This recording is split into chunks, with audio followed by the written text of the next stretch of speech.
Hi everyone, welcome to my channel. ఈరోజైతే నేను చక్రాలు, గట్టి చెక్క పకోడీలు ఇవి రెండు ఒకే పిండితో చేసుకున్నాను. అవి కొన్ని ఇవి కొన్ని ఎలా చేసుకున్నాను అనేది చూపిస్తాను. పూర్తి వీడియో చూడండి. ఇక్కడ వచ్చేసి ఒక బౌలు వేయించిన శనగపప్పుని మిక్సీ పట్టుకున్నాను.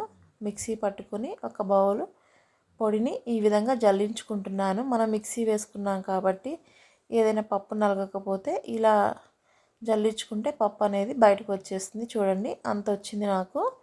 ఇలా పట్టుకోవటం వల్ల మనకి ఆ డస్ట్ అంతా బయటకు వచ్చేస్తుంది. ఇక్కడ వరిపిండి కూడా నేను 2 కప్స్ వరిపిండి తీసుకున్నాను. 1 కప్పు పుట్నాల పిండికి తీసుకొని ఇలా జల్లించుకుంటున్నాను. వరిపిండిలో కూడా ఏమైనా ఉంటే బయటకు వచ్చేస్తాయి అని చెప్పేసి. ఇది మరపట్టిన వరిపిండి.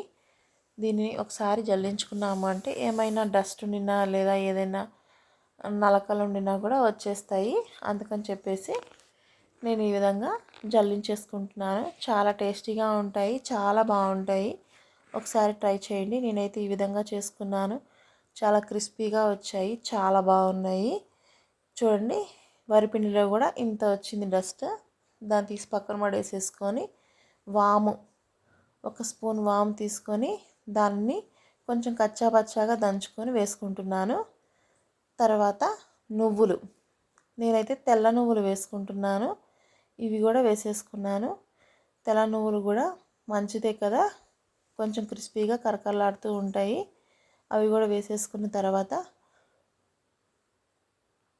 రుచికి సరిపడా ఉప్పు, రుచికి సరిపడా కారము వేసుకోవాలి. వేసుకున్న తర్వాత మనము ఒక హాఫ్ బౌలు అంటే ఒక చిన్న బౌలు, సపోజ్ ఒక 3 or 4 స్పూన్స్ ఆయిల్ని లేదా బటర్ని కానీ వేడి చేసుకొని వేసుకోవాలి. మరీ వేడిగా అవసరం లేదు, కొంచెం గోరువెచ్చగా ఉంటే సరిపోతుంది. మనం నూనె అనేది వేడిగా ఉంటుంది కాబట్టి ముందుగా చేత్తో కలపకుండా స్పూన్తో కలుపుకోవాలి. ఇలా కలుపుకొని మనం చేత్తో మిక్స్ చేసుకుంటే ఆ నెయ్యి కానీ నూనె కానీ మొత్తం బాగా మిక్స్ అవ్వాలి పిండిలో. మనం ఉప్పు, కారము, జీలకర్ర, నువ్వులు అన్నీ బాగా మిక్స్ అయ్యేంత వరకు కలుపుకోవాలి. మనం పట్టుకుంటే ఉండ రావాలి, ఆ విధంగా వేసుకోండి. మీ ఇంట్లో బటర్ ఉన్నా కూడా బటర్ అయినా వేసుకోవచ్చు. నేనైతే ఆయిల్నే వేసుకున్నాను. గోరువెచ్చని ఆయిల్ వేసుకొని కలుపుకున్న తర్వాత ఇలా కొంచెం కొంచెం నీళ్ళు వేసుకొని ఈ విధంగా కలుపుకోవాలి. మరీ గట్టిగా కలుపుకోకూడదు, మరీ పలచగా కలుపుకోకూడదు. గట్టిగా కలుపుకున్నాము అంటే కటకటలాడతాయి చక్రాలు. సాఫ్ట్గా కలుపుకున్నాము అంటే బాగా నూనె తీస్తుంది. అందుకని చెప్పేసి మీడియంగా కలుపుకోవాలి. కలుపుకొని పక్కన పెట్టేసుకుందాము. ఇక్కడ వచ్చేసి నేను లావు చక్రాలు, నేనైతే ఈ చక్రాల గిద్దెని యూజ్ చేస్తున్నాను. దీంట్లో మనకి రకరకాల షేప్స్ ఉంటాయి. నేనైతే లావు చక్రాలు ఒకటి, ఇంకొకటి గట్టి చెక్క పకోడీలు అని అంటారు, కొంతమంది ఏమో చెక్క పకోడీలు అంటారు. మేమైతే గట్టి చెక్క పకోడీలు అంటాము. అది కూడా వేసుకుంటున్నాను. అచ్చంగా ఒకే చక్రాలు అయితే పిల్లలు ఇష్టంగా తినరు కదా, ఇలా 2 రకాలుగా వేసుకుంటే ఇష్టంగా తింటారని ఇలా ట్రై చేస్తున్నాను. బాండీ పెట్టుకొని నూనె కాగిన తర్వాత మనం ఒక చిన్న ముక్క వేసుకొని చూస్తే వేయగానే ఆయిల్ పైకి రావాలి. అది అప్పుడు నూనె కాగినట్లు. మనం చక్రాల గిద్దెలు లావువి ముందుగా వేసుకుంటున్నాం. లావు చక్రాలు దాంట్లో పిండి పెట్టేసుకొని ఒకసారి ఒత్తేసుకున్నాను. ఇక్కడ ఏంటంటే మనం చక్రాలు ఒత్తుకున్న తర్వాత కదిలించకూడదు.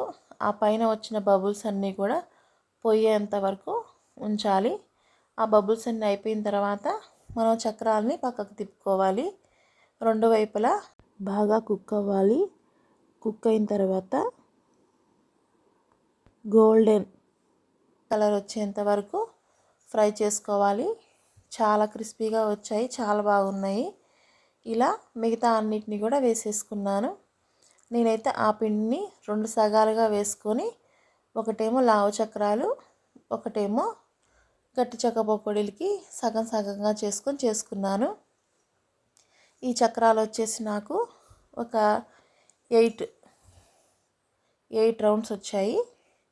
ఆ గట్టి చెక్క పకోడీలు మాత్రం ఒక 4 5 వచ్చేసాయి అంతే. అవి కొంచెం లావుగా ఉంటాయి కాబట్టి తక్కువ వచ్చాయి. ఇవి కొంచెం సన్నగా ఉంటాయి కాబట్టి నాకు ఒక 8 వచ్చాయి. ఇదిగోండి, నేనైతే ఈ సైజ్ తీసుకున్నాను. ఫస్ట్ సన్నగా తీసుకున్నాను, కానీ మనం నువ్వులు వాము వేసుకున్నాం కదా, ఆ లైన్కి అడ్డుపడిపోయి మనకి చక్కగా రాలేదు. అందుకని చెప్పేసి ఇంకా కొంచెం లావుగా ఉంది, అది తీసుకున్నాను. దీనిని రిబ్బన్ పకోడీ అని కూడా అంటారు. మరి మీ ఏరియాలో ఏమంటారో కామెంట్ చేయండి. ఇవి చేయడానికి కొంచెం టైం పట్టింది, ఎందుకంటే కొంచెం మందంగా ఉంటాయి కదా, కుక్ అవ్వడానికి చాలా టైం పడుతుంది. రెండు వైపులా గోల్డెన్ కలర్ వచ్చేంత వరకు ఫ్రై చేసుకోవాలి. చాలా క్రిస్పీగా వచ్చాయి, చాలా టేస్టీగా ఉన్నాయి. పిల్లలకి ఇలా డిఫరెంట్గా చేసి పెట్టాము అంటే ఇష్టంగా తింటారు. పుట్నాల పిండి వల్ల పిల్లలకి కానీ పెద్దవాళ్ళకి కానీ ఎటువంటి గ్యాస్ ఫామ్ అవ్వదు. పిల్లలకైనా పెద్దవాళ్ళకైనా ఈజీగా అరిగిపోతుంది. అందుకని చెప్పేసి నేను ఇలా పుట్నాలతో ఒకసారి ట్రై చేశాను. ఈ వీడియో నచ్చితే లైక్ చేయండి, నా ఛానల్ని సబ్స్క్రైబ్ చేసుకోండి. చాలా టేస్టీగా ఉన్నాయి, చాలా బాగున్నాయి, చాలా క్రిస్పీగా కూడా వచ్చాయి. మా పిల్లలు కూడా చాలా ఇష్టంగా తిన్నారు. మీరు కూడా ఒకసారి ట్రై చేయండి, ఇలా చాలా బాగున్నాయి. ఇది కూడా అంతేను, రెండు వైపులా బ్రౌన్ కలర్ వచ్చేంత వరకు కాల్చుకోవాలి. మనం వేయగానే చక్రాలని కదిలించకూడదు. కదిలించాము అంటే అవి విరిగిపోతాయి లేదా విడిలిపోతాయి. అందుకని చెప్పేసి ఆ బబుల్స్ అన్నీ పోయేంత వరకు ఉంచుకొని ఆ తర్వాత తిప్పుకోవాలి. చాలా బాగా వచ్చాయి. ఇవి కొంచెం లావుగా ఉన్నాయి కాబట్టి ఇంకా బాగున్నాయి, క్రంచీగా, చాలా టేస్ట్గా వచ్చాయి. చూడండి, ఇక్కడ రెడీ అయిపోయాయి కారపూస గట్టి చెక్క పకోడీలు లేదా రిబ్బన్ పకోడీ. చాలా క్రిస్పీగా వచ్చాయి చూడండి. నువ్వులు కూడా వేసుకున్నాం కదా, అక్కడక్కడ నువ్వులు తగులుతూ చాలా బాగున్నాయి. ఈ వీడియో నచ్చితే లైక్ చేయండి, నా ఛానల్ని సబ్స్క్రైబ్ చేసుకోండి. చాలా టేస్టీగా వచ్చాయి, చాలా కరకరలాడుతూ బాగున్నాయి.